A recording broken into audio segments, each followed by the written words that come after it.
Donc, il faut savoir que l'Agglo a mis en place, à partir c'était du 1er juillet à peu près, l'espace conseil énergie, qui est la poursuite des espaces info énergie que vous connaissiez peut-être anciennement, avec un accompagnement plus poussé. Donc, cet accompagnement, en fait, c'est important, il est absolument neutre et indépendant, donc porté par l'association Alizé, et il est gratuit pour les habitants.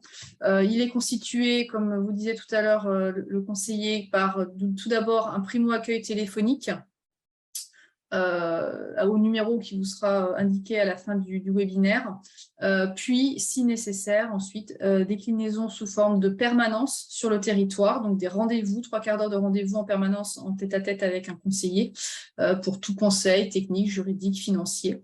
Ces permanences tournent sur le territoire.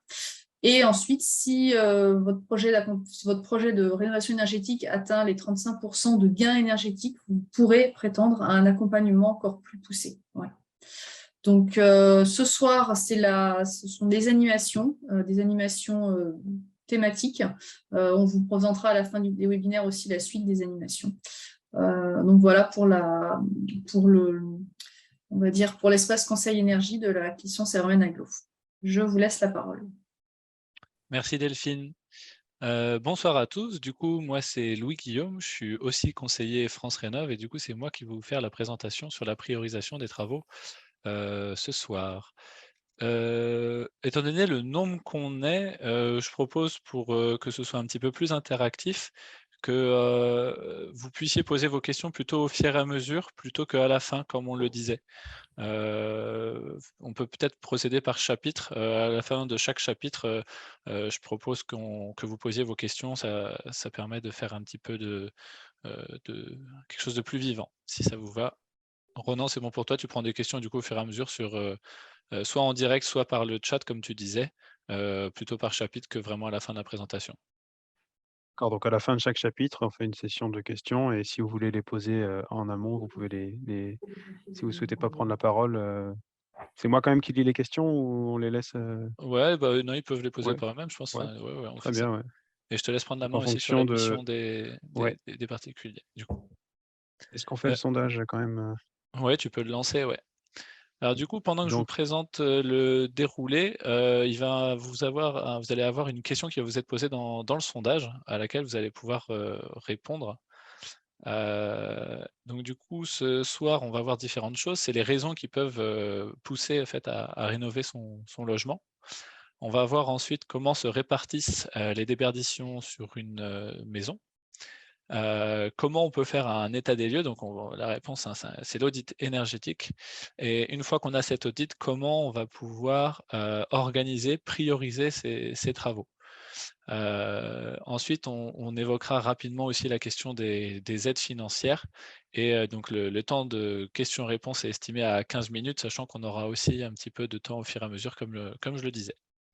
Donc on est parti pour cette présentation ce soir, avec ce premier élément, c'est pourquoi rénover son logement en fait. Donc si on prend un petit peu de recul par rapport à la thématique en soi, en fait, on remarque que, l'activité, humaine a un impact sur son environnement. Donc là, on décline quelques exemples, la réduction de la biodiversité, le réchauffement climatique et cetera. Et donc dans ce cadre-là, si on fait un petit zoom sur les consommations énergétiques en France, il est possible, d'observer que le bâtiment représente 45 des consommations, d'énergie. Donc il y a vraiment une part importante, du secteur du bâtiment qui consomme de l'énergie et donc cette part étant importante, en fait, elle représente aussi un potentiel d'économie, important. Si on zoome encore à l'échelle du coup du foyer, puisque c'est la thématique petit à petit, vous en apercevez qui nous intéresse ce soir, c'est vraiment votre habitat, votre habitation. Comment se répartissent en moyenne, hein, les consommations au sein d'un foyer, dans leur, manière de vivre? On se rend compte qu'en moyenne, hein, c'est, 60 qui est lié au chauffage, 20 aux appareils électriques, 12 à la production d'eau chaude sanitaire et le reste étant lié à la cuisson. Petit aparté, on voit que c'est des chiffres qui datent de 2012. On s'aperçoit au fait que la part des appareils électriques, notamment due à notre usage du multimédia, tend à augmenter, donc passer de 18, donc presque 19% là, elle a dépassé aujourd'hui les 20%, quoi. Donc voilà, c'est en termes de tendance. Deuxième petit aparté sur comment en fait on peut faire face à une situation où on est consommateur d'énergie. Il y a la démarche Negawatt notamment, qui est une association et qui permet d'avoir une sorte de stratégie sur la manière dont on peut réduire ses consommations. Comment on peut avoir une autre vision, hein, comme c'est mis dans le titre. Et du coup, la première chose à faire, du coup, c'est plutôt d'être sobre, ensuite d'être efficace et d'être en dernier lieu en fonctionnant avec des énergies renouvelables. Alors derrière ces termes, en fait, on va prendre des exemples plutôt.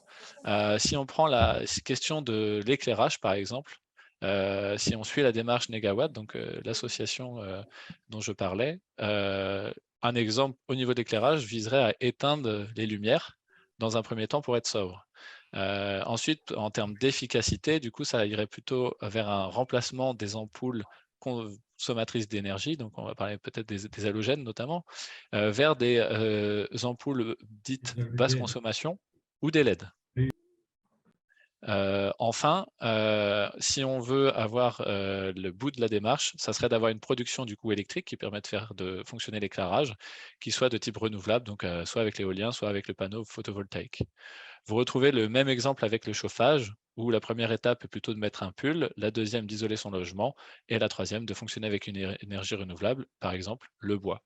Vous avez ces mêmes questions pour la mobilité, l'entretien, donc à chaque fois on peut appliquer cette démarche. Donc c'est ça un petit peu l'idée de la démarche Negawatt. Donc si on l'applique au bâtiment, en fait, on se rend compte qu'on a différentes manières de considérer cette démarche. On peut la considérer en plusieurs étapes, du moins, excusez-moi. Et du coup, on a dans un premier temps l'idée d'essayer d'avoir un bâtiment compact et ouvert au soleil, parce que moins on va avoir de mètres carrés, en fait, moins on a de mètres carrés à chauffer en hiver, donc on va être sobre. Et ouvert au soleil, donc avec l'idée que le soleil d'hiver va permettre de chauffer, sans pour autant ouvrir trop à l'ouest pour éviter ces fameuses surchauffes d'été, donc on a pu observer cet été, notamment en Loire-Atlantique, avec nos fortes chaleurs. Ensuite, il y a la question de l'isolation avec les murs, le traitement des ponts thermiques, les fenêtres ou les fuites d'air. Et donc là, on arrive à la clé numéro 6, qui va être la ventilation. Et enfin, la clé numéro 7, le chauffage. Donc, ce dont on se rend compte, c'est qu'on a d'abord parlé de l'enveloppe, pour ensuite, donc ce que j'ai dit sous la forme isolation. Ensuite, on a parlé du système de ventilation, et ensuite seulement du chauffage. Et donc ça, c'est un petit peu une inspiration pour nous, Espace Conseil France Rénov'. Donc ces déperditions, vous les voyez ici. Petite question, on a des déperditions à droite et les types de déperditions à gauche. Alors, selon vous, là, vous allez pouvoir activer vos micros. Qu'est-ce qui va être responsable du plus de déperditions dans les flèches indiquées sur le schéma de gauche? Est-ce que vous auriez une idée à tout hasard? N'ayez pas peur. Le toit. Ouais, c'est Béboudot qui répondait le Oui, toit? tout à fait, Ouais, oui. on va effectivement Oui, être sur cette partie-là. oui, je On pense. a Hein. une première partie qui est sur le toit. Et du coup, si on continue, on est avec une déperdition de quel, enfin en deuxième poste, quelle serait la déperdition du deuxième poste, la plus grande? Moi, ce serait les murs. Ouais, moi aussi.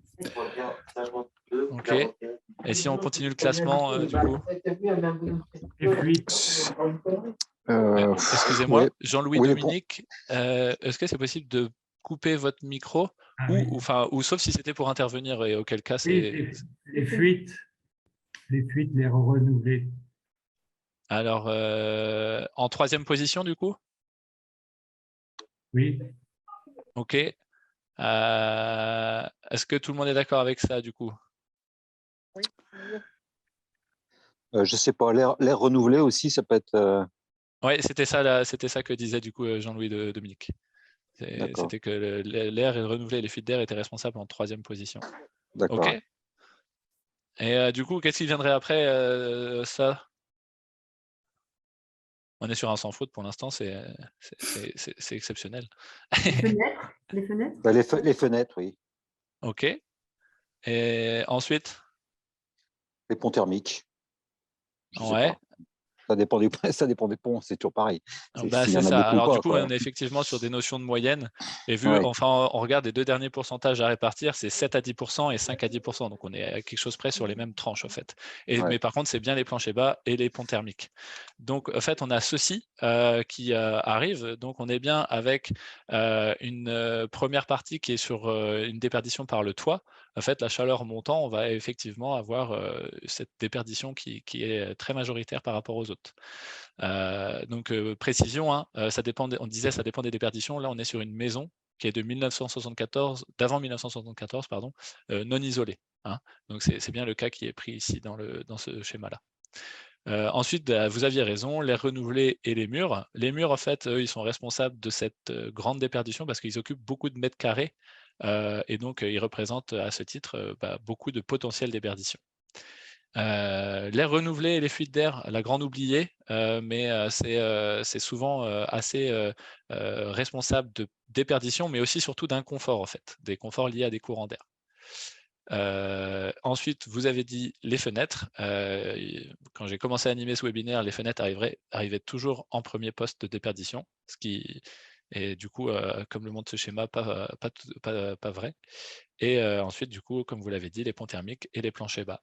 Donc une fois qu'on a toutes ces déperditions, nous, le but, ça va quand même être de permettre à un usager de rester avec une température intérieure qui va être assez stable. Et donc là, c'est là que les 3 flèches interviennent. La rouge, ça va être la question du chauffage. Donc si on se remémore la répartition des consommations d'un ménage français, c'est bien le chauffage qui vient à plus de 60% être consommateur d'énergie. Donc c'est lui qui compense en premier lieu, dans une maison, en tout cas avant 1974, les déperditions. Ensuite, ça va être à égalité les apports solaires et internes en fonction de l'ensoleillement, bien sûr. Donc voilà. C'est un peu l'idée de compenser les déperditions pour rester à une température de confort qu'on a estimée à 19 degrés à peu près. Donc, en fait, tout ce qu'on vient de faire là, ce qu'on va appeler un état des lieux, c'est le rôle de l'audit. L'audit énergétique fait un état des lieux thermique, du coup, de votre maison. L'idée, c'est que ce soit du coup individualisé à votre maison, qu'on ne soit pas sur des généralités comme nous, on vient de le faire. C'est aussi quelque chose qui permet d'identifier les travaux prioritaires, puisqu'à partir de l'état des lieux, donc si je reprends mon petit schéma, si vous avez effectivement 25 à 30% de déperdition par la toiture, on va prioriser une intervention sur la toiture pour essayer de justement minimiser l'impact des déperditions par la toiture. Et donc, un audit coûte en général aux alentours de 1 000 €, plus ou moins 200 €, hein, c'est ce qui est écrit là. Donc, c'est notamment un auditeur énergétique qui va faire ce travail-là. Ensuite, donc du coup, là, on a fait cette étape d'état des lieux. L'audit, lui, il fait aussi des scénarios de travaux. Et en général, ce qui arrive, c'est qu'on a des idées reçues sur la capacité qu'a un bâtiment à aller vers de la performance. Donc là, on en met quelques exemples. Je ne pourrais jamais atteindre le niveau BBC avec ma vieille maison. Il y a une part de vérité, il y a une part qui est fausse aussi. On se rend compte au fait qu'il y a des pensées limitantes au fait chez la plupart d'entre nous au fait sur avoir une idée surfaite notamment du niveau BBC parce que c'est un peu l'excellence. Et on se rend compte qu'il y a beaucoup plus de maisons qui peuvent atteindre ce niveau que de particuliers qui estiment que leurs maisons le peuvent. Donc c'est un des exemples. Je vais commencer par changer mes fenêtres par lesquelles toute la chaleur sort en fait. C'est du coup à partir de l'état des lieux, toujours à partir de moyenne, hein, on a constaté que ce n'était pas forcément vrai. Donc, si on n'a pas une déperdition énorme par les fenêtres, quel intérêt d'aller le changer en priorité? Donc voilà, je pense que le temps que j'exprime ne serait-ce que 2 exemples, vous avez eu notamment le temps de lire les autres. Donc c'est un exemple parmi tant d'autres, je ne m'étends pas trop dessus. Donc par quoi on commence, hein? Je le disais tout à l'heure à demi-mot avec la démarche Négawatt, mais en fait on commence par ce qu'on va appeler l'enveloppe ou l'isolation, donc qu'elle concerne la toiture, les murs, les fenêtres ou le sol, hein? L'isolation, c'est bien ces 4 pardon. Ensuite, on va parler de la ventilation et enfin seulement du chauffage. Et là, je rebondis dessus, on vient de voir les idées reçues. En fait, la plupart des foyers en démarche de rénovation commencent par le chauffage, en fait. Donc, c'est un petit peu ce qu'on va essayer de voir ce soir, c'est est-ce qu'il y a un intérêt à aller vers le chauffage en premier? Donc, une fois qu'on a dit ça, on va voir l'isolation. Alors, quel est l'intérêt d'isoler? En fait, l'intérêt d'isoler, donc ce qu'on vous présente là, c'est les prix en août 2022 de l'énergie. Donc à droite, est-ce qu'on voit bien les prix, Ronan? Est-ce que c'est visible ou pas chez vous? Oui, c'est bon, on voit bien le. OK, Enfin, moi, je vois bien ici. Ouais. Oui, OK, c'est bon. merci. Merci. Ce qu'on voit, c'est qu'on a des différences de prix qui sont assez importantes entre, par exemple, le soleil, bon, dont on ne paye pas encore, enfin, dont on n'a pas encore la facture qui nous a été envoyée. Je ne pense pas que ça sera le cas un jour, qui sait. Par exemple, alors quelque chose qui est encore beaucoup utilisé, l'électricité, quoi, qui est à 17 centimes, pratiquement 18 là. Donc on a quand même des écarts de prix importants. L'idée de l'isolation, en fait, ça va être de minimiser l'écart de prix entre ces énergies. En fait, l'impact sur votre pouvoir d'achat de l'énergie qui est par défaut présent chez vous. Puisque en fait, c'est un prix qui est au kilowattheure, plus vous allez isoler, moins vous allez utiliser de kilowattheure, et donc peu importe le prix de cette énergie, en fait, vu que vous en utilisez moins, en fait, vous allez, par voie de conséquence, avoir une facture qui est moins chère. Donc c'est ça qui justifie un petit peu le fait d'aller plutôt vers d'abord une isolation qu'un changement de chauffage. Ensuite, du coup, on va aborder la notion du confort thermique. Je le disais tout à l'heure, on a un impact fort du déplacement de l'air, donc des courants d'air, sur notre confort. C'est le cas en fait, mais ce n'est pas le seul élément qui va impacter votre ressenti de confort dans votre maison. Il va avoir notamment la température des parois, de l'air, la présence d'humidité, votre métabolisme, donc ce qu'on évoquait sous la terminologie apport interne dans le schéma de la maison tout à l'heure, et votre habillement, le fait de mettre un pull ou pas. Donc ce qu'on constate, c'est qu'avec un mur à gauche qui n'est pas isolé, une température de la paroi à 14 degrés, et vous, votre chauffage qui vous permet de chauffer à 20 degrés. Est-ce qu'on voit ma souris, Ronan, aussi? Ouais. Oui, c'est bon, ouais. OK. Donc ici, on voit une température de la paroi à 14 degrés et vous avez mis une température de consigne à 20 degrés. Et ben, on se rend compte que la température ressentie ne va être que de 17, c'est-à-dire la moyenne entre la température de la paroi et la température de l'air. Or, si vous isolez votre paroi, vous vous retrouvez avec une température de la paroi qui n'est plus de 14 mais de 18 degrés, et donc la moyenne en fait va arriver à 19. Donc on n'a plus qu'un degré d'écart avec la température de consigne la commande que vous avez auprès de votre chauffage, celle pour laquelle vous payez. Et donc c'est ça l'intérêt d'isoler, ça va être de réduire l'impact de l'extérieur sur l'intérieur. Alors une fois qu'on a dit ça, on va voir comment, en fait, c'est quoi les solutions pour isoler la toiture d'un point de vue technique. Alors là, du coup, il est fait part de 2 situations. La première en situation de comble avec les 2 schémas du haut, donc ce qu'on va appeler les combles perdus, vulgairement les greniers, enfin c'est tous ces éléments-là. La deuxième situation sont les rampants, donc vraiment dans l'épaisseur de la charpente. Dans la première situation, on va avoir soit la possibilité de projeter du vrac, un isolant en vrac, ce qu'on va appeler l'insufflation, ou de dérouler des rouleaux d'isolant. Ensuite, vous avez dans la deuxième situation, donc en rampant, ce que j'ai dit tout à l'heure comme étant dans l'épaisseur de la charpente, la possibilité de mettre soit des rouleaux, soit des panneaux. Voilà. Donc, en fait, pour l'instant, je n'ai pas encore parlé de type d'isolant, j'ai juste parlé de quelle situation on peut rencontrer.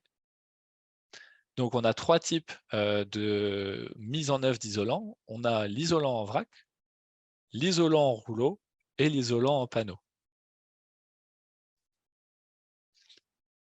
Ensuite, la déperdition des murs. Alors, à droite, vous avez ce qu'on appelle une thermographie. La thermographie permet de représenter les déperditions de chaleur d'un bâtiment. Donc, ce qu'on remarque ici, c'est que le bâtiment présenté à droite a un pont de chaleur lié à la dalle béton qui fait le plancher en fait, des différents niveaux. Donc ça, c'est un pont thermique courant, on va dire. Et du coup, le but, quand on a ce genre d'éléments, c'est de faire une isolation par l'extérieur. Au passage, à la fin de la présentation, il est question de balades thermiques, donc, qui sont des éléments qui vont avoir lieu sur Clisson, CFMEN, Aglo. Et donc, du coup, on va notamment essayer de faire apparaître ce genre d'image lors des balades thermiques. Les balades thermiques ont pour vocation d'essayer de voir si on peut observer ça sur les différentes maisons, quoi. Donc ça vient du fait qu'on est isolé par l'intérieur. Quand on isole par l'intérieur, du coup, on s'arrête aux éléments de maçonnerie, alors que quand on isole par l'extérieur, on n'est pas arrêté par le plancher. Donc, c'est ça l'intérêt. Donc ici, on est dans une situation par l'intérieur, où on peut avoir de l'isolant collé ou de l'isolant mis sur rail métallique. Le rail métallique étant ce qu'on avait le plus souvent mis en place, quoi. Ensuite, on a l'isolation des menuiseries. Donc, historiquement, on avait du simple vitrage. Ensuite, on a vu l'arrivée du double vitrage, du coup. Et enfin, on a du double vitrage avec un air d'argon. En fait, ce qu'il faut se dire dans l'isolation, c'est que isole quelque chose qui arrive à emprisonner de l'air sec et immobile. C'est pour ça qu'on a des isolants qui font une certaine épaisseur. Le but, c'est d'emprisonner de l'air sec et immobile. Et bien, sur ce principe-là, la fenêtre double vitrage, voire triple vitrage dans certaines situations, en fait, permet d'avoir cet emprisonnement d'air. Il se trouve que le gaz de type argon, plutôt qu'un mélange d'air, s'avère être plus résistant que le mélange d'air. Et donc, dans certaines situations, par exemple des grandes ouvertures qui seraient au nord, on a ou une volonté d'aller vers une très grande performance énergétique, on va arriver sur une solution triple vitrage. Alors, c'est très rarement nécessaire, en fait. La plupart du temps, le double vitrage est adapté. Après, il y a des projets spécifiques qui le nécessitent. Et donc ici, je vous fais part de coefficients. Je vous en reparlerai plus tard, mais c'est notamment du point de vue aide financière qui sont nécessaires. En fait, ils quantifient la qualité de la menuiserie. Donc, fin de chapitre, là, on vient de faire un gros morceau sur faire un état des lieux et faire l'isolation. L'isolation, pour être performante, doit réduire les ponts thermiques. Donc, c'est ce qu'on a vu avec la solution d'isoler les murs par l'extérieur. Il faut arriver à concilier le confort d'hiver en isolant, mais aussi le confort d'été, à savoir essayer d'aller vers des isolants dits biosourcés et éviter, comme je disais tout à l'heure, aussi d'avoir de trop grandes ouvertures à l'ouest. Et donc, du coup, le mot d'ordre, c'est plus on isole, plus le besoin de chauffage diminue, et donc plus est faible l'impact du type des énergies de chauffage que vous avez. Donc, c'est ça le mot d'ordre. Là, on va peut-être faire une petite pause, du coup, avant de passer au chapitre suivant. Est-ce qu'il y aurait des questions, soit dans le chat, soit directement à l'oral, comme ça, sur ce qu'on vient de passer comme élément? Pour l'instant, il n'y a pas eu de questions dans le chat. Très bien. Vous pouvez... Est-ce qu'il y aurait besoin de revenir sur des éléments, quelque Moi, chose de pas clair? j'ai une petite question. Oui. Je ne sais pas si on se tutoie ou pas. On peut. Vous parliez d'audit énergétique payant. Oui. Il se trouve que moi, j'ai sollicité un audit de l'ANA. Oui. est-ce qu'il est du même acabit que celui auquel vous faites mention en termes de qualité, de recommandations, voilà. Alors, il ne répond pas à la même réglementation thermique. En revanche, il va permettre les mêmes mises en place de solutions d'un point de vue technique sur votre maison. Il va permettre une priorisation des travaux, une estimation des aides, des montants de travaux et comment mobiliser les aides financières. Et donc, de ce point de vue-là, il aura la même valeur, il va vous permettre la même chose que l'audit. Par contre, légalement, ce n'est pas un audit que l'on fait avec l'ANA. Ça ne répond pas aux exigences qui sont définies dans le décret qui définissent un audit. D'accord, ok, merci. Parce que j'ai obtenu un diagnostic de performance énergétique de la maison que je souhaite acquérir, mais je trouve que vraiment le contenu est un peu à certains endroits absent, quoi. Enfin, sur l'isolant, ils mettent isolant inconnu sur certaines choses. Enfin, vraiment, j'ai trouvé ça assez incomplet. Du coup, c'est pour ça que je suis assez content d'avoir un audit là de l'ANA. J'espère qu'il pourra nous aider à faire les bonnes décisions, quoi. Bah, je pense qu'effectivement, un DPE n'a pas la même qualité que ce que peut faire l'ANA lors de ses visites et du compte-rendu qui va vous être fait. C'est sûr que le DPE, après, ça dépend de la date à laquelle il a été fait, mais ils sont en général moins précis que ce que peut faire l'ANA. Ça dépend, hein, mais c'est plus éparse comme niveau de qualité que ce qu'on peut constater avec l'ANA. Ok, merci beaucoup. Merci. Je vous en prie. Oui, je pourrais parler aussi, là, on vient de faire un audit, donc on a payé 2 000 € hors taxe, un peu cher, mais bon, la personne a passé beaucoup de temps. Et on a eu la surprise de voir que l'isolation, alors on a une maison de plein pied, avec une partie d'avant 70, pas isolée du tout, et une partie de 94, isolation classique par l'intérieur.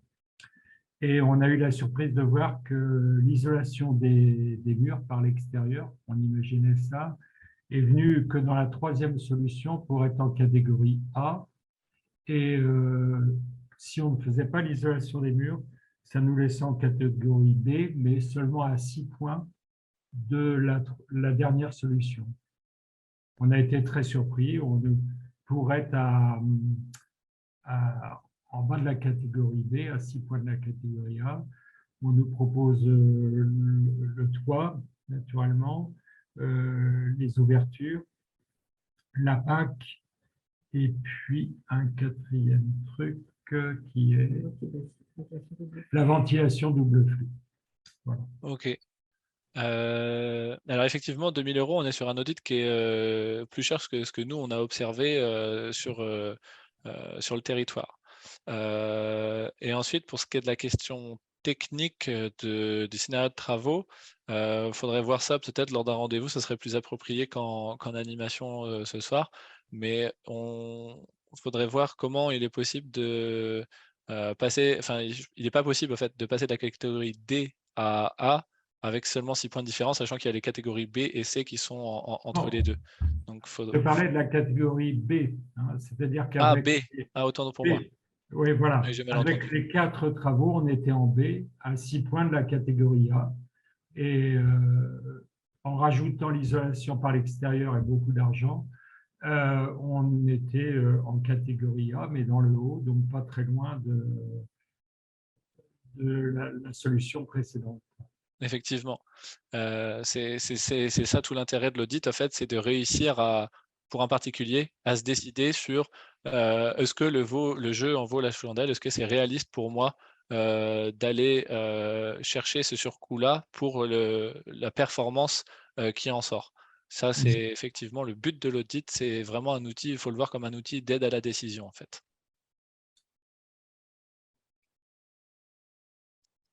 Je vois pas d'autres questions pour l'instant. Est-ce que on part sur la suite? Ouais. OK. Juste Alors pour information, Louis, oui, excuse-moi, Juste pour information à propos du sondage du début, la Oui. plupart des gens ont répondu qu'ils ils avaient pour objectif, déjà dans un premier temps, le changement du mode de chauffage, donc Mmh. par rapport à ce que tu as dit, et également l'isolation. Et ensuite, en troisième position, venait la rénovation globale. OK, d'accord, très bien. Merci, Ronan, c'est intéressant. On va voir pourquoi. Donc, on a parlé de quelle solution on avait pour, que, des parois soient moins déperditives. On a, au moment des fenêtres, évoqué, des coefficients, un certain UW ou SW. Et ben, il se trouve qu'on a la même chose pour les isolants. Donc, ici, on vous met quelques exemples. En fait, on a, du coup une, épaisseur d'isolant, qui permet de définir une résistance thermique. Donc ce que vous voyez ici, par exemple, c'est que pour la toiture, le minimum réglementaire, quand on est sur, des rampants, par exemple, c'est une résistance thermique de 6, ce qui correspond à une épaisseur d'isolant d'à peu près 24 sur un isolant courant. Et donc pour chaque situation, donc la toiture, les planchers bas ou les murs, on n'a pas le même objectif. Donc ouais, la résistance thermique ici, c'est une résistance thermique à atteindre. Le but, c'est d'avoir cette résistance-là à minima. Et on se rend compte que ça veut dire qu'il faut à minima une épaisseur d'isolant correspondante, donc 12, 15 et 24 cm pour respectivement les planchers bas, les murs et la toiture. Et donc, ce faisant, plus on a une exigence qui est forte en fait sur notre projet de rénovation, plus on se doit d'aller du coup vers une résistance thermique plus forte et donc une épaisseur plus forte, ce qui va un peu de soi. Et donc ici, on voit que c'est des résultats qui sont donnés pour une valeur de ce qu'on va appeler un lambda, la lettre grecque qui est ici, ce qui est la conductivité. Alors, sans rentrer dans le détail, en fait, ce qu'on cherche quand on isole, c'est à ralentir la progression des calories. Et ben, dans la conductivité, en fait, c'est plutôt l'idée inverse. On n'a pas l'idée de ralentir quand on dit qu'on va conduire, c'est plutôt quelque chose qui va se déplacer. Et donc, du coup, plus la conductivité est petite, en fait, plus vous avez un matériau qui est isolant.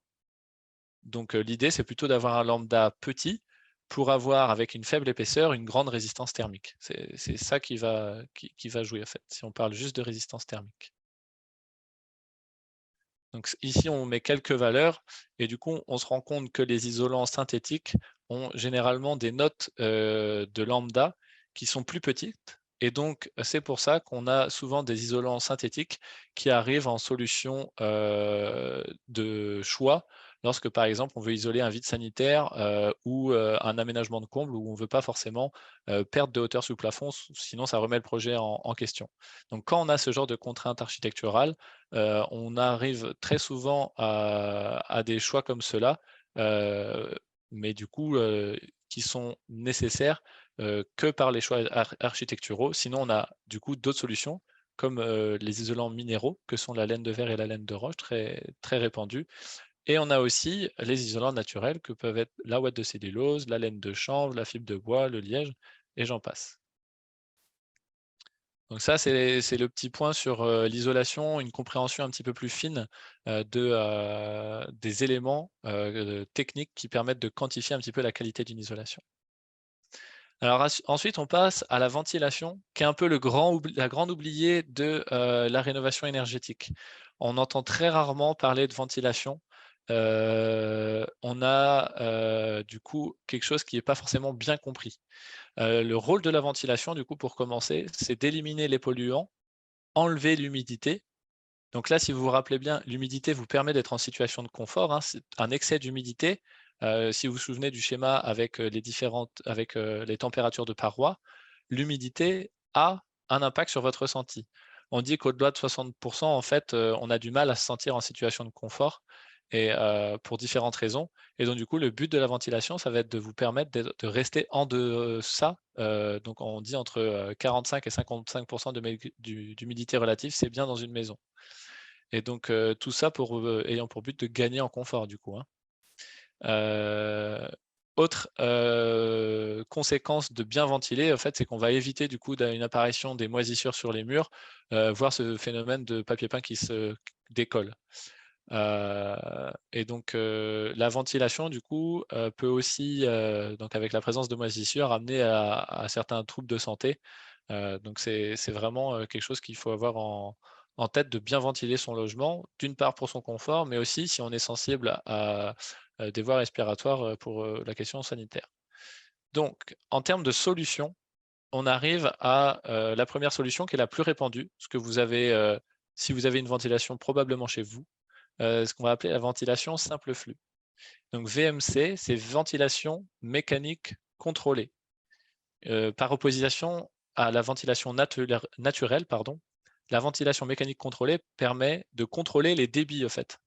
Donc ici, simple flux, parce qu'on a du coup un seul sens de circulation de l'air qui va de l'extérieur en passant par les entrées d'air, généralement par une petite barrette située au-dessus de votre menuiserie, passer sous les portes qui sont du coup détalonnées dans votre maison pour ressortir au niveau généralement du plafond par une bouche d'extraction qui est généralement ronde. Derrière cette bouche d'extraction, on a un tuyau, ce qu'on appelle une gaine, qui va jusqu'à un moteur. Donc le moteur, lui, il tourne, donc il aspire l'air qu'il y a dans ces pièces-là pour les recracher à l'extérieur. Et pas dans votre grenier, justement. On évite de les recracher dans le grenier, sinon on fait augmenter l'humidité ici. Donc il faut vraiment que, en général, vous avez un petit champignon sur votre toiture. Et il y a différentes solutions, mais un d'eux est généralement lié à votre ventilation. Donc voilà. Ça, c'est la ventilation simple flux. Alors après, il existe deux types de ventilation. Aujourd'hui, on n'installe plus que les hygro-réglables, à savoir qu'elles se mettent en route uniquement quand vous dépassez les 60% d'humidité. Donc, elle se met en route. Autant pour moi, j'ai fait une erreur. Elle se met en grande vitesse, donc elle a un volume d'extraction de l'air qui est plus grand lorsqu'il y a plus de 60% d'humidité. 60% d'humidité, du coup, ce qui est un peu la limite qui a été identifiée pour que les humains se sentent en situation de confort chez eux. Donc, il y a un capteur au niveau de la bouche d'extraction. Dès qu'elle détecte plus de 60% d'humidité, donc dans les pièces humides, la douche, les WC et la cuisine, hop, elle se met en route en grande vitesse. Donc, ce que je dis à demi-mot aussi, c'est que du coup, votre maison est toujours ventilée. Il y a toujours une ventilation en route dans votre maison.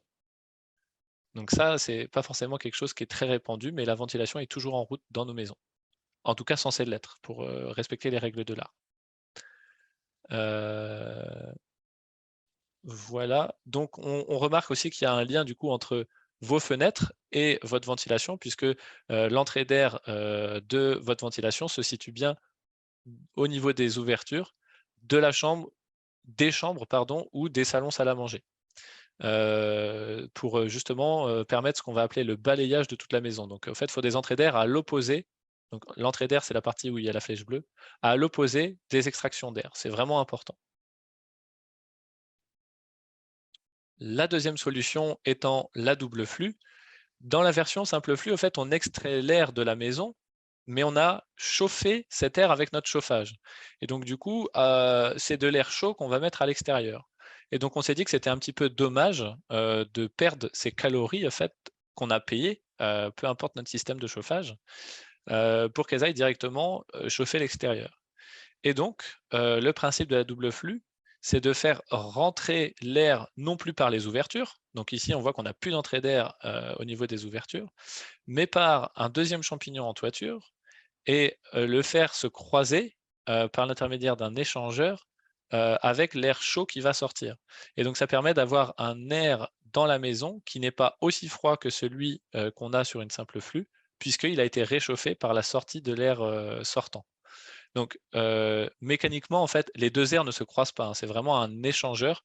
On a une gaine qui passe dans une autre, en fait. Mais il n'y a pas d'échange de l'air qui serait vicié et qui se retrouverait dans l'air propulsé. Il y a vraiment une mécanique de transfert juste de la chaleur et pas des éléments de l'air à proprement dit. Donc on arrive sur une solution là qui est très performante, qui est généralement conseillée sur les projets qui cherchent à avoir une grande performance.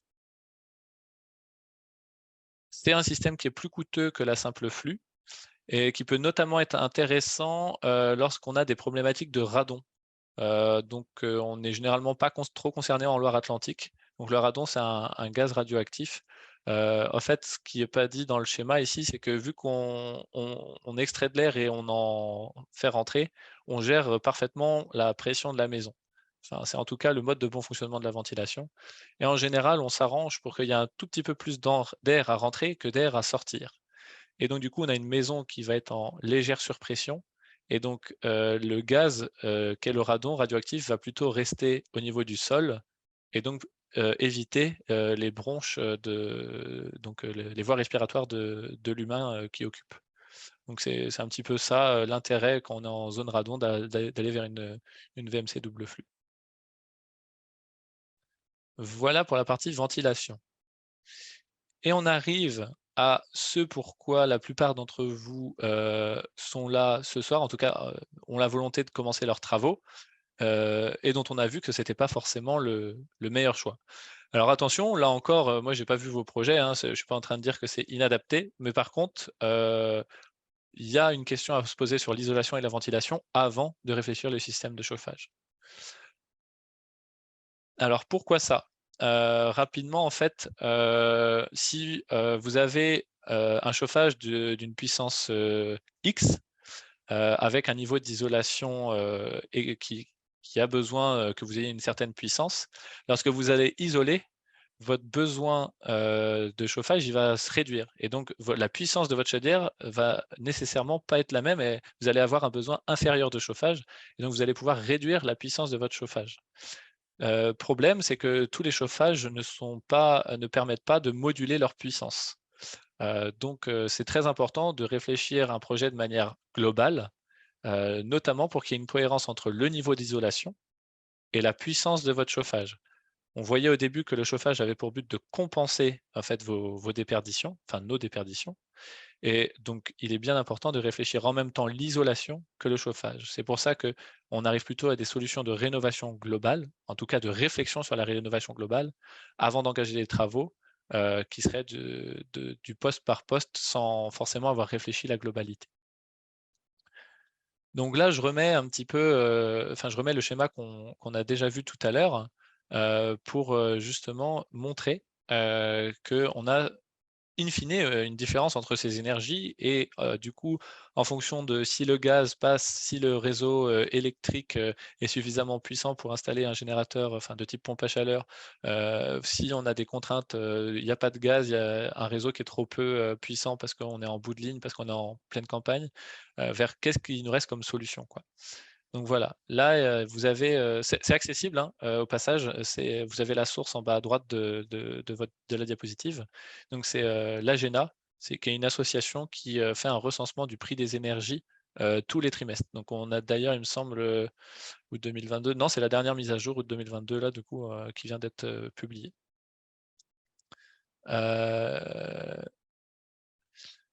Donc, si on dézoome un petit peu du chauffage, enfin si on zoome plutôt, on a différentes parties dans le chauffage. Il va avoir la production de chaleur et son émission. Donc là, je commence par la partie émission. Vous avez soit des émetteurs électriques, donc le fameux convecteur appelé grippin, des panneaux radiants et des panneaux dits à inertie. Et ensuite, donc si on n'est pas avec une alimentation électrique, on a une alimentation dite à eau. Donc là, on a le classique radiateur en fonte qui a été très répandu. Et le nouveau radiateur qui est plutôt acier ou alu, on a les deux. Et donc ça, c'est deux en fait, types d'émetteurs qui sont plutôt dits haute température. Donc on va avoir de l'eau haute température en termes de chauffage, faut se dire à peu près à minima 55-60 degrés. Entre 45 et 55, on serait sur de la moyenne température. Au-delà de 60 degrés, on est sur de la haute température. Et du coup, ensuite, on a le système basse température. Ce que vous voyez, en fait, c'est un plancher chauffant avant que la chape soit coulée. Et donc là, on est sur un réseau dit basse température. Donc basse température, c'est de 25 à 35 degrés. L'intérêt, c'est que du coup, si vous avez un système basse température, ça coûte moins d'énergie de monter de l'eau à 25-35 degrés, enfin à 35 degrés d'ailleurs, que de l'eau à 65 degrés. Donc, moins la température est haute, plus vous faites des économies. Donc, c'est ça l'intérêt de bien choisir son émetteur. Après, en rénovation, on arrive très rarement à changer son réseau d'eau pour haute température pour aller vers du basse température. Pour autant, ça vaut le coup d'être mis. Et donc, si on n'est pas sur la partie émission, on est sur la partie production de chaleur. Et là, vous avez deux grands procédés. Vous avez les chaudières et les pompes à chaleur. Donc là, on parle de deux systèmes qui peuvent se brancher sur un réseau dit centralisé, donc un réseau de radiateurs à eau, par exemple. Les chaudières, vous en avez qui marchent à 3 énergies. Vous avez l'énergie électrique, l'énergie bois, que ce soit du granulé, de la bûche, ou du gaz. Ensuite, vous avez le fonctionnement de type pompe à chaleur, qui est de plus en plus répandu, et qui peut aussi se brancher sur un réseau de chauffage, donc de type haute ou basse température. Au passage, les pompes à chaleur sont très adaptées à la basse température. On a des très bons rendements, mais uniquement, enfin, surtout sur de la basse température. C'est très indiqué lorsqu'on a de la basse température. Dans d'autres situations, ça mérite d'aller observer d'autres types de moyens de chauffage. Ensuite, on a quelque chose qui est un petit peu moins connu, qui va s'appeler vulgairement le SSC, donc pour système solaire combiné, donc qui permet de faire en fait de l'eau chaude sanitaire et du chauffage à partir du soleil. Attention, ici on parle bien d'une production d'eau chaude. On ne parle pas d'une production électrique de type panneau photovoltaïque. Je le précise parce qu'en fait, à s'y méprendre, même sur ce schéma-là, en fait, on pourrait croire que ici ce sont des cellules de panneaux photovoltaïques. C'est pas le cas. Donc, on a en fait de l'eau qui arrive froide en bas du panneau, qui est mise sur la toiture parce que c'est là qu'on a le plus d'apport solaire. Ce faisant, l'eau monte en température et ressort par le haut du panneau pour retourner jusqu'au ballon. Le ballon, du coup, il y a un serpentin à l'intérieur qui est directement lié au panneau et qui permet de faire monter en température le ballon. Ensuite, on envoie directement sur le circuit de chauffage si la température est requise. Donc, si imaginons vous avez besoin de 20 degrés à l'intérieur de votre maison, vous avez un plancher chauffant, pardon. Donc il vous faut 35 degrés. Donc si le panneau solaire à lui tout seul suffit pour amener 35 degrés, et bah, du coup l'eau va sortir directement et va pouvoir aller directement dans votre maison. S'il n'y a pas eu de soleil, par exemple, donc on n'a pas la température requise dans votre ballon, là la chaudière d'appoint va jouer son rôle. Et donc, du coup, elle va finir de chauffer le ballon pour envoyer ça sur votre circuit de chauffage.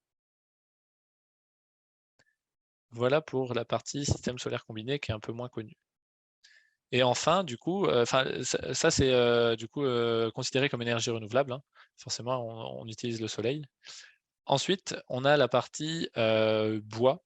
Donc là, vous avez le cycle du bois.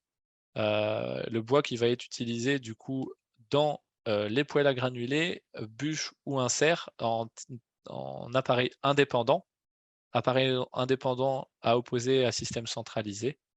Donc, ce que je parlais tout à l'heure avec les chaudières et les pompes à chaleur.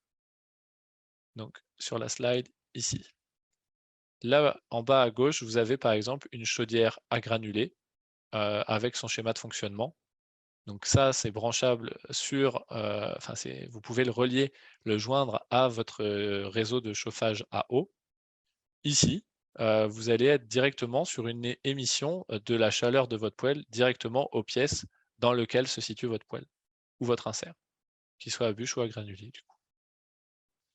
Donc voilà pour la partie appareil indépendant. Alors je passe, je fais une petite pause ou pas? Peut-être là, parce ça fait beaucoup de choses en général à cette partie-là. Est-ce qu'il y aurait des questions sur la partie chauffage du coup?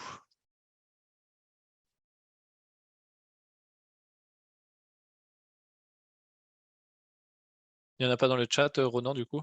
Non, il n'y a aucune question dans le chat. N'hésitez pas à poser une question. Si vous ne souhaitez pas prendre la parole avec le micro, vous pouvez poser une question via l'onglet discussion en cliquant sur la petite bulle là, avec écrit discussion.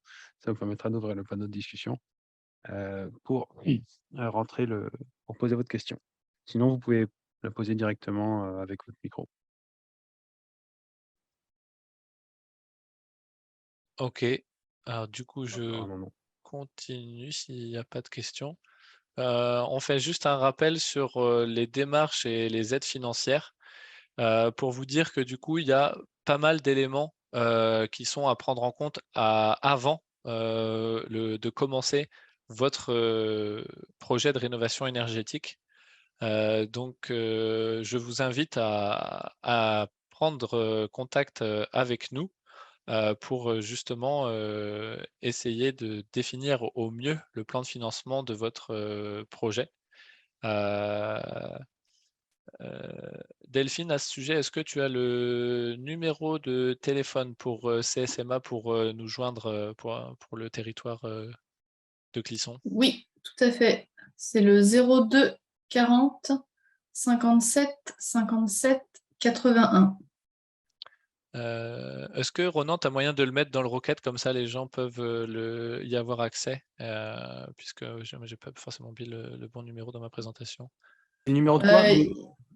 C'est le numéro des espaces conseil énergie mis en place par l'AGLO, où vous retrouverez les conseillers France Rénov, C'est ça. comme Guillaume et Ronan, en fait. D'accord. Et celui-là, c'est celui de Clisson-Sèvres-Maine. Ouais, Tout à fait. Ok, on a merci. une ligne dédiée. Et à noter aussi que, du coup, effectivement, les aides financières ont fait l'objet d'un webinaire la semaine dernière déjà. Donc 1 heure sur les aides financières, c'est assez compliqué. Le webinaire a été enregistré et va être mis incessamment sous peu sur le site internet de l'AGLO. Ah, Vous pourrez le super. visionner a posteriori. Vous pourrez le visionner si vous ne l'avez pas vu. Ah ouais, je suis très intéressé. Bientôt, très bientôt. Merci. Et du Il est coup, déjà disponible dans la pour, même veine, juste une question, cette présentation et ce webinaire aussi sera diffusé sur le même biais ou pas? Exactement. Ok. Et dernière question par rapport à la localisation du numéro de téléphone. Enfin, il y a un bureau, il y a un guichet, il y a quelque chose pour aller voir ou pour aller échanger plutôt que de le faire par téléphone, ou c'est pour prendre un rendez-vous et ensuite vous venez sur place? Alors, je ne sais pas si Delphine, tu veux répondre ou Oui, si... en fait, je viens. Ce qu'on vous conseille en préalable, c'est de prendre, de téléphoner en fait. Vous aurez déjà un conseiller France Rénov au téléphone qui pourront déjà vous aiguiller sur toutes vos questions financières, techniques, juridiques et j'en passe. Et effectivement, si après cet échange, vous avez besoin d'aller plus loin, vous pouvez prendre rendez-vous dans une permanence. Donc, ce sont des rendez-vous, ce sont des permanences sur rendez-vous avec donc un conseiller France Rénov, 3/4 d'heure, ça dure, je crois, la permanence, où pendant 3/4 d'heure, le conseiller se penche avec vous sur votre dossier, sur tous les documents que vous avez pu emmener pour vous conseiller au mieux, en fait. Est-ce que tu veux Ok. rajouter quelque chose, Guillaume? on est sur 1 heure de rendez-vous, mais à part Une ça, heure non. Pardon. Ouais, on est sur 1 heure de rendez-vous, ouais. Et Mais à donc, part ça, non, c'est ça. voilà, les rendez-vous, soit se prennent à l'issue du coup de fil avec le conseiller qui vous propose un rendez-vous et qui vous fixe avec vous un rendez-vous, soit sinon sur le site de environnement Clisson-Sèvres-Maine. Donc, si D'accord. vous tapez espace conseil énergie Clisson et vous tomberez sur le site de l'environnement de Clisson-Sèvres-Maine. Et là, vous avez aussi possibilité de prendre rendez-vous en ligne. Ok, parfait. Merci beaucoup.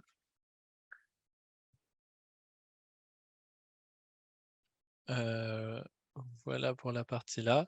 Et donc, du coup, on peut revenir sur toute la présentation pour, du coup, vos questions qui concerneraient, peu importe le sujet qu'on a évoqué ce soir. Si vous avez des questions, c'est le moment. Vous pouvez y aller.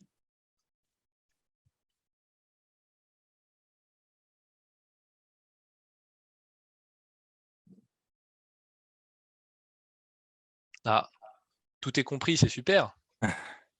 Je voulais poser une question. Concernant Oui. le chauffage basé sur le solaire, la chaudière d'appoint, Oui. c'est une chaudière spécifique ou on met ce que l'on veut? Alors, on va mettre ce que l'on veut. Par contre, il faut un ballon spécifique. C'est plutôt la contrainte en fait pour faire le mélange entre une énergie de type solaire et la chaudière d'appoint. Le mélange se fait dans le ballon Donc, on voit ici l'échangeur du ballon solaire dans lequel il y a aussi une arrivée pour la chaudière d'appoint.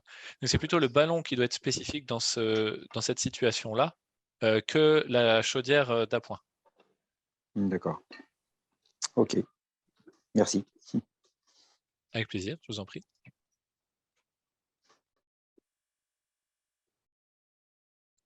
En tout cas, merci beaucoup. J'ai trouvé ça clair et concis. Donc, merci pour ce webinaire.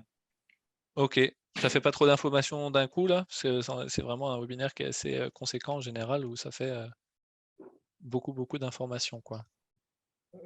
Après, ça dépend du niveau de connaissance des participants, mais c'est vrai que j'étais plutôt clair là-dessus, donc j'ai trouvé ça bien clair. Merci beaucoup.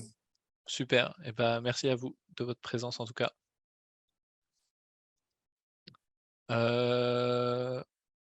Est-ce qu'on présente les éléments à venir du coup, Delphine? Ça peut être intéressant. Oui, juste oui, 2 minutes, oui. Donc, vas-y. Non, vas-y, c'est ok.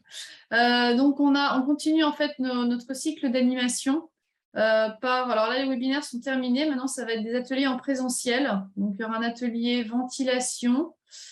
Alors, c'est pas... non, il y a une erreur. Pour avoir avec Alison, c'est l'atelier solution de chauffage à Gorges, le 19. Il est à jour sur le site de l'AGLO. Atelier solution de chauffage donc à Gorges. L'atelier isolation à la Foissière, effectivement, en novembre. Et ensuite, on commence sur la période donc, hivernale, les balades thermiques, comme vous avez expliqué, Guillaume, tout à l'heure. Donc, des balades thermiques en centre-ville pour capter les déperditions de chaleur. Donc là, toutes les communes, en fait, les 16 communes de l'Agglo auront leur balade thermique d'ici fin 2023. Donc, on commence fin 2022 par Meudon, Saint-Fiacre, Vieilleville et Gétigné. Donc, vous pouvez aussi vous inscrire bientôt sur le site, pareil, de l'Agglo. Gorges, pour l'atelier solution de chauffage, c'est déjà ouvert. Et pour toutes les autres animations, ça va très bientôt être ouvert, donc les inscriptions sur le site. Voilà. Merci Delphine. Très bien. Est-ce qu'il y aurait d'autres questions? Sinon, on va pouvoir clôturer cette animation webinaire. Ok.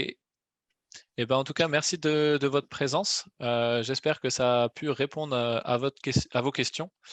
Si vous en aviez de spécifiques, il y a toujours, comme le disait Delphine, la possibilité de nous joindre par téléphone ou en rendez-vous pour que les réponses soient personnalisées à votre projet. Voilà. Eh ben, écoutez, merci de votre présence et bonne fin de journée à vous, bonne soirée. À bientôt.